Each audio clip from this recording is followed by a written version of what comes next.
ಸಮಸ್ಯೆ ಹೇಳಲು ಬಂದವನಿಗೆ ಕಚ್ಚಿದ ಗ್ರಾಮ ಪಂಚಾಯತ್ ಅಧ್ಯಕ್ಷ, ಚಪ್ಪಲಿಯಿಂದ ಹಲ್ಲೆ ಆರೋಪ. ಬೆಳಗಾವಿ ಜಿಲ್ಲೆ ಸವದತ್ತಿ ತಾಲೂಕಿನ ಶಿಂದೋಗಿ ಗ್ರಾಮದ ಸಮಸ್ಯೆಗಳನ್ನು ಅಧಿಕಾರಿಗಳ ಹಾಗೂ ಸ್ಥಳೀಯ ಶಾಸಕರ ಗಮನಕ್ಕೆ ತಂದು ಸರಿಪಡಿಸುವ ಕೆಲಸ ಗ್ರಾಮ ಪಂಚಾಯತ್ ಅಧ್ಯಕ್ಷರದ್ದಾಗಿರುತ್ತದೆ. ಆದರೆ ಇಲ್ಲೊಬ್ಬ ಅಧ್ಯಕ್ಷ ಸಮಸ್ಯೆ ಹೇಳಲು ಬಂದ ಗ್ರಾಮಸ್ಥರನ್ನೇ ಕಚ್ಚಿ ಗಾಯಗೊಳಿಸಿ ವಿಕೃತಿ ಮೆರೆದಿದ್ದಾನೆ ಎನ್ನುವ ಆರೋಪ ಕೇಳಿಬಂದಿದೆ. ಚಪ್ಪಲಿಯಿಂದ ಹಲ್ಲೆ ಆರೋಪ. ಗ್ರಾಮದ ಸಮಸ್ಯೆ ಹೇಳಿದವನ ಮೇಲೆ ಗ್ರಾಮ ಪಂಚಾಯತ್ ಅಧ್ಯಕ್ಷ ಹಲ್ಲೆ ನಡೆಸಿರುವ ಆರೋಪ ಕೇಳಿಬಂದಿದೆ.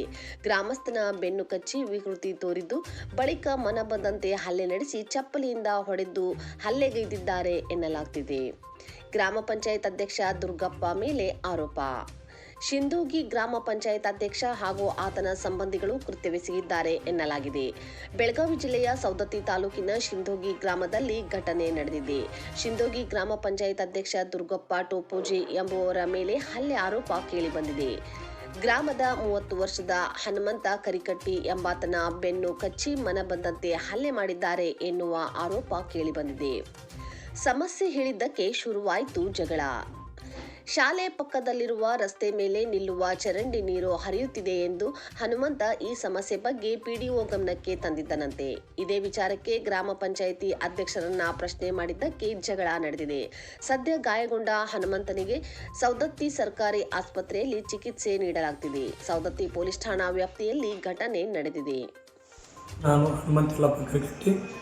ಇವತ್ತಿನ ದಿವಸ ಗ್ರಾಮ ಪಂಚಾಯತಿ ಪಿಡಿಒ ಅಭಿವೃದ್ಧಿ ಅಧಿಕಾರಿಗಳು ಊರಿನಲ್ಲಿ ಅಭಿವೃದ್ಧಿ ಕಾರ್ಯಕ್ರಮ ನೋಡುತ್ತಾ ಬಂದಾಗ ಶಿಂದೋಗಿ ಗ್ರಾಮ ಶಾಲೆಯಲ್ಲಿ ಪಕ್ಕದಲ್ಲಿ ರಸ್ತೆಯಲ್ಲಿ ನೀರು ನಿಂತಿರೋದ್ರಿಂದ ಅದನ್ನು ಪಿಡಿಒ ಅವರಿಗೆ ಹೇಳಿ ಅಭಿವೃದ್ಧಿಗೆ ಇದು ಮಾಡಿ ಅಂತ ಹೇಳಿದಾಗ ಗ್ರಾಮ ಪಂಚಾಯತಿ ಅಧ್ಯಕ್ಷರು ಅಲ್ಲೇ ಇದ್ದರು. ಅವರು ಬಂದು ನಮ್ಮ ಮೇಲೆ ಹಲ್ಲೆ ಮಾಡಿರ್ತಾರೆ, ಚಪ್ಪಲಿಂದ ಹೊಡೆದರು ಕೇಳಿದ್ದಕ್ಕಾಗಿ. ಮತ್ತು ಅವರ ಕುಟುಂಬಸ್ಥರು ಬಂದು ನಮ್ಮ ಮೇಲೆ ಹಲ್ಲೆ ಮಾಡಿರುತ್ತಾರೆ. ಗ್ರಾಮ ಪಂಚಾಯತ್ ಅಧ್ಯಕ್ಷರಾದ ಡಿ ಟೋಪೋಜಿ ಹಾಗೂ ಅವರ ಸಹೋದರನಾದ ಗುತ್ತಿಗೆದಾರ ಮಂಜುನಾಥ್ ಬೇರೆ ಹಾಗೂ ಮಂಜುನಾಥ್ ರಾಜು ಬೇರೆ ಹಾಗೂ ಮಾಳಪ್ಪ ಎಕ್ಕೇರಿ ಹಾಗೂ ರುಕ್ಮವ್ವ ಎಕ್ಕೇರಿ, ಬಾಳಪ್ಪ ಮುತ್ತು ಟೋಪೋಜಿ ಅವರು ಕೂಡ ಹಲ್ಲೆ ಮಾಡಿರ್ತಾರೆ. ಮತ್ತು ನನ್ನ ಎಲ್ಲ ಮುಗಿದ ಮೇಲೆ ಮನೆ ಕಳಿಸಿದಾಗ ನಮ್ಮ ಮನೆ ಹತ್ರ ಬಂದು ಕೊಡ್ಲಿ ಮತ್ತು ಕುಡುಗಲುಗಳನ್ನು ತೆಗೆದುಕೊಂಡು ಬಂದು ಶಲಿಕೆಗಳನ್ನು ತೆಗೆದುಕೊಂಡು ಬಂದು ಹಲ್ಲೆ ಮಾಡಿರುತ್ತಾರೆ.